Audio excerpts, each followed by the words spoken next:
প্রিয় ছাত্রছাত্রী বন্ধুরা, আশা করি তোমরা সবাই ভালো আছো।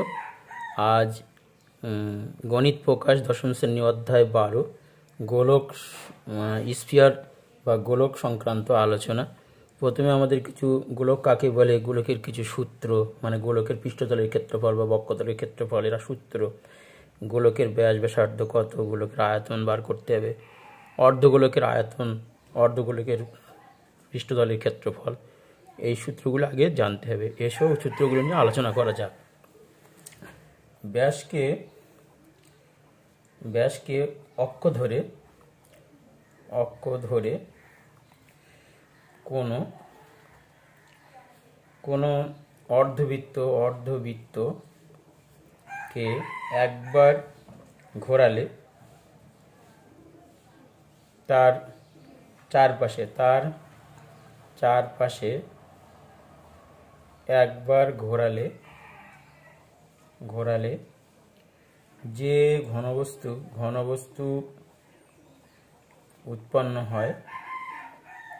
উৎপন্ন হয় তাকে গোলক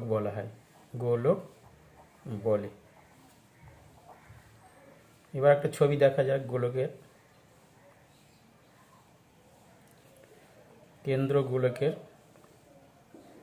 একটা গোলকের ছবি। এখান থেকে কেন্দ্র থেকে, ও হচ্ছে কেন্দ্র, গোলকের কেন্দ্র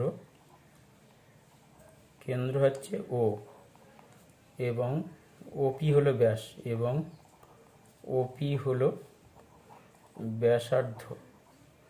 তাহলে এইখান থেকে পুরোটাই হবে ব্যাস। তার মানে এটা যদি আমরা সি ধরি, তাহলে সিপি হলো ব্যাসার্ধ, এবং সিপি হলো ব্যাস। তো আমরা যদি ধরি যে গোলকের ব্যাসার্ধ আর, রেডিয়াস যদি আর ধরে নিই, মনে করি গোলকের ব্যাসার্ধ আর একক। তো গোলকের মানে যেহেতু একটা ফুটবল বা এই ধরনের বা লোহার বল, যেটা দিয়ে আমরা মানে ছুরি ছটফুট খেলা হয়, লোহার বল, তো সেটা নিরেট হতে পারে, ফাঁপও হতে পারে। তো মোটামুটি নিরেট গোলকের ব্যাসার্ধ যদি আর ধরি, তাহলে এর বক্রতল বা পৃষ্ঠতলের ক্ষেত্রফল। 1 নম্বর সূত্র, গোলকের পৃষ্ঠতল বা বক্রতল বা সমগ্র তলের ক্ষেত্রফল ব্যাস ইন্টু পাই ইন্টু ব্যাসের স্কোয়ার। তো পাই ইন্টু 2 দুগুণে 4, 4 আর স্কোয়ার, তাহলে 4 পাই আর স্কোয়ার বর্গ একক। গোলকের ক্ষেত্রফল পৃষ্ঠতল, বক্ষতল বা সমগ্র তলের ক্ষেত্রফলের সূত্র। গোলকের আয়তন, নিরেট গোলকের আয়তন বা ঘনফল হবে 4/3 পাই আর কিউব ঘন একক। অর্ধগোলকের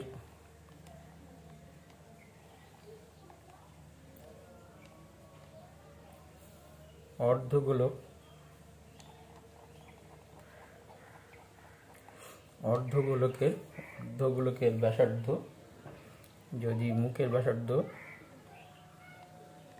মানে এটা যদি আর হয়, অর্ধগোলকের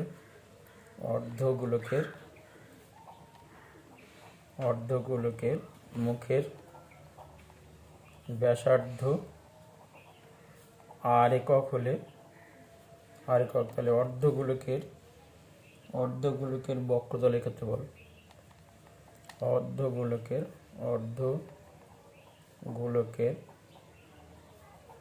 বক্রতলের বা সমগ্রতলের বক্ষতলের ক্ষেত্রফল হবে বৃত্তাকার তলের ক্ষেত্রফল। আর বৃত্তাকার তলের ক্ষেত্রফল হচ্ছে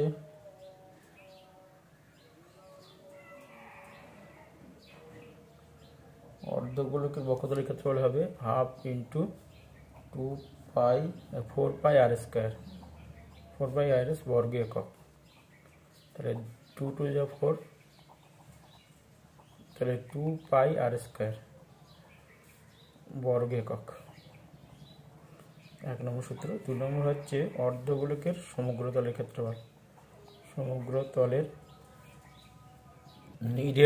নিরেট সমগ্রতলের ক্ষেত্রফল হবে এই বক্রতলের ক্ষেত্রফল pi r square, 2 pi r square plus এখানে হচ্ছে বৃত্তাকার তলের ক্ষেত্রফল pi r square plus pi r square equal to 3 pi r square বর্গ একক। নিরেট হলো। এবারে মানে 3 নম্বর হচ্ছে নিরেট অর্ধগোলকের আয়তন বা ঘনফল। আয়তন বা ঘনফল, ঘনফল বার করার নিয়ম হলো পুরো গোলকের 4/3 পাই আর কিউব ভাগ 2। তাহলে 4/3 পাই আর কিউব ইন্টু 1/2, 2 দুগুণে 4, 2/3 পাই আর কিউব ঘন একক। ফাঁপা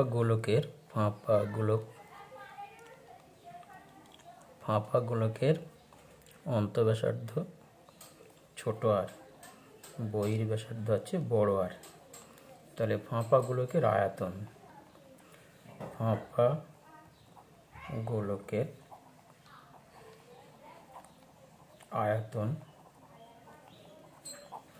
গোলকের আয়তন বা যে পরিমাণ পদার্থ লিখেছে তার আয়তন, যে পরিমাণ পদার্থ আয়তন হবে পাই 4/3 পাই বড় আর কিউব মাইনাস 4/3 পাই ছোট আর কিউব ঘন একক। 4/3 পাই কমন নিলাম, তাহলে আর কিউব মাইনাস ছোট আর কিউব ঘন একক।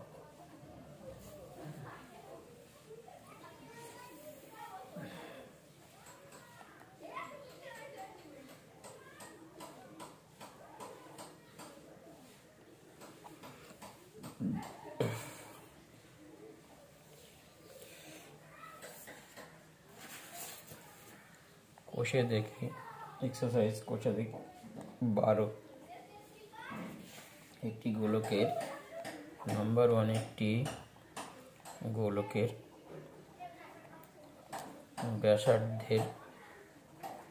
ব্যাসার্ধের দৈর্ঘ্য 10.5 সেন্টিমিটার, 5 সেমি তো হলে উহার বা তার সমগ্র তলের ক্ষেত্রফল কত? সমগ্র তলের ক্ষেত্রফল কত প্রশ্নটা, তাই হিসাব করে লিখি।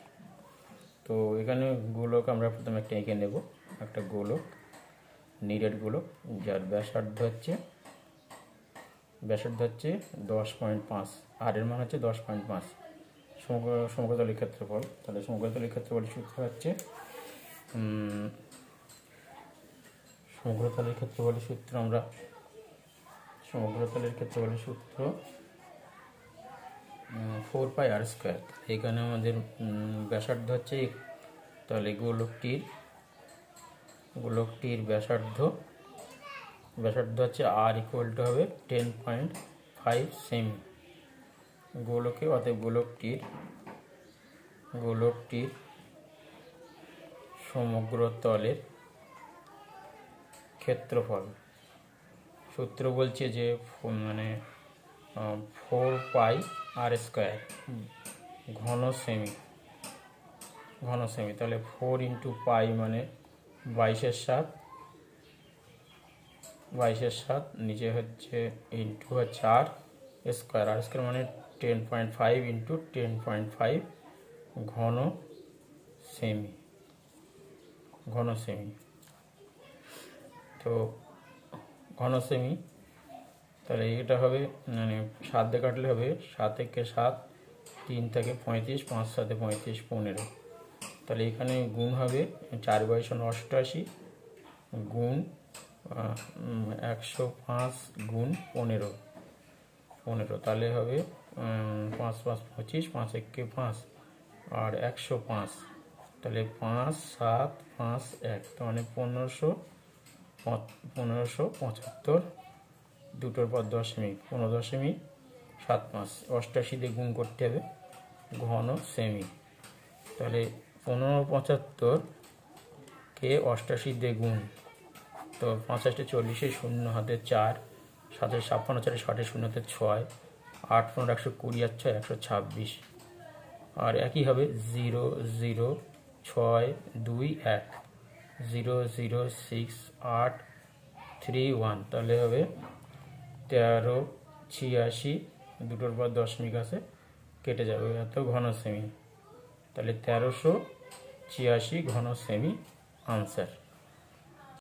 এখানে একটি চামড়ার বল তৈরি করতে প্রতি বর্গ সেমি 17 টাকা 50 হিসাবে 431 টাকা 20 পয়সা লেগেছে। বলটির ব্যাসের দৈর্ঘ্য কত? তার মানে এখান থেকে ব্যাস বার করতে হবে বলটা। তো যেহেতু এটা গোলক আকৃতি বল, তাহলে গোলকের মতো দেখতে, বল মানে গোলক, তাহলে ধরি গোলক বলের ব্যাসার্ধ আর মানে আর সেমি। তো বলের ব্যাসার্ধ 4 সেমি, তাহলে বলেছে যে প্রতি বর্গ সেমি এত টাকা খরচ হয়েছে। তাহলে বলটির সমগ্র তলের ক্ষেত্রফল বক্রপৃষ্ঠ বা সমগ্র তলের বা বক্রতলের ক্ষেত্রফল 4 পাই আর স্কয়ার বর্গ সেমি। তো এখানে আছে আমাদের, তো এটা হচ্ছে 4 পাই আর স্কয়ার, তাহলে শর্ত অনুসারে হবে 4 পাই আর স্কয়ার ইকুয়াল টু হবে, বলছে 17 টাকা 50 হিসাবে 1 বর্গ সেমিতে খরচ হয়েছে, তাহলে এই টাকা খরচ করেছে। তাহলে টোটাল টাকাকে 1 বর্গ সেমিতে ভাগ করলে টোটাল ক্ষেত্রফল পার হবে। তার মানে হচ্ছে 431 টাকা 20 ভাগ হচ্ছে 17 টাকা 50, তার মানে সমগ্রতলের ক্ষেত্রফল হবে এইটা। মানে মোট টাকাকে মানে প্রতি বর্গ সেমিতে যে বল তৈরি, চামড়ার যে বল তৈরি করেছে তার প্রতি বর্গ সেমি 17 টাকা 50 হিসেবে 431 টাকা 20 পয়সা লেগেছে। তার মানে টোটাল টাকা খরচ করে 1 বর্গ সেমিতে তাহলে 17 টাকা 50 টাকা খরচ 1 বর্গ সেমিতে, তাহলে 431 টাকা 20 পয়সা খরচ হয় কত বর্গ সেমি? তার মানে সেটা হলো বক্রপৃষ্ঠ বা সমগ্রতলের ক্ষেত্রফল। তাহলে এখান থেকে দুটোর পর দশমিক 200, তাহলে একটা শূন্য কেটে গেল। এবারে তাহলে এদিকে হবে 4 ইন্টু পাই মানে 22/7 আর স্কোয়ার থাকলো, এটা হবে 431 মানে 4312/75। অতএব আর স্কোয়ার ইকুয়াল টু হবে মানে 175, এর নিচে যাবে 4 গুণ 22 আর উপরে যাবে 4 3 গুণ হচ্ছে 7, কাটাকুটি করবে 7 দিয়ে কাটলে 7 দুগুণে 14, 15 16 17 3 থাকে 35, 5 সাথে 35 5। এবারে 4 দিয়ে কাটবে, 4 একে 4, 4 8 জানে 0, 31, 4 সাথে 28, 28 আর 3 31 32, 4 8 32, 4 দিয়ে কাটলে হবে 1078। এর 22 দিয়ে কাটলে 5 22 105, আর এখানে 105 আর থাকে কত 38,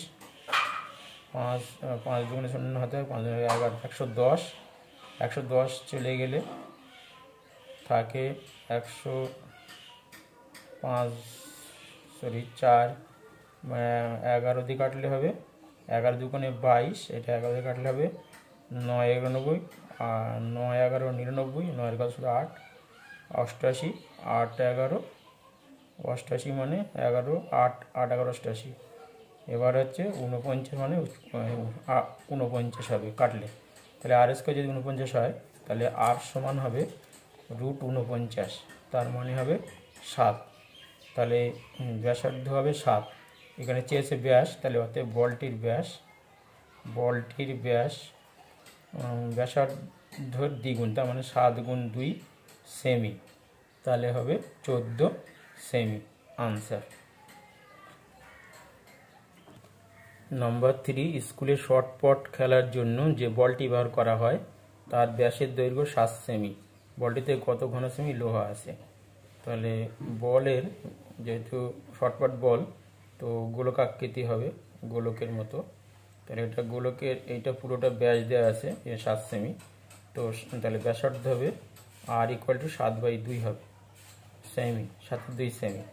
তো বলেছে বলটির আয়তন কত? তাহলে ধরি, মানে এখানে যেটা আমাদের ব্যাসার্ধ ধরি, সরি দেখা আছে ব্যাস দেওয়া আছে, তাহলে এই গোলকটি মানে গোলকাকৃতি গোলক আকৃতি বলের ব্যাস হচ্ছে 7 সেমি। তাহলে গোলকাকৃতি বলের ব্যাসার্ধ হবে অর্ধেক 7/2 সেমি, 7/2 সেমি। তো গোলকটিতে কত ঘন সেমি লোহা আছে? তাহলে গোলকের আয়তন, মানে গোলকাকৃতি বলের আয়তন বা ঘনফল, আয়তন হবে 4/3 পাই r³ ঘন সেমি। তাহলে এখানে 4/3 পাই মানে 22/7, আর r³ মানে এখানে 7/2 গুণ 7/2 গুণ 7/2। তো একটাই 7 কেটে গেল এখানে, আর 2 দুগুণে 4, একটা 2 কেটে গেল, এই দুইটাই কেটে গেল, 11 দুগুণে 22, 11 হলো। তাহলে 7 11 11 গুণ 77। তাহলে 77কে 11 দিয়ে গুণ করলে 1 ঘর পিছিয়ে যোগ করলে হয়ে যাবে 7, 7 14, 4 হাতে 1, 847 ঘন সেমি আনসার। তো আজ এই পর্যন্ত, আবার নেক্সট ভিডিওতে আলোচনা করা হবে। কয়েকদিন ধরে গোলকের অঙ্কগুলো করতে থাকো, তাহলে অবশ্যই ভালো অঙ্কের নাম্বার পাবে। Thank you student.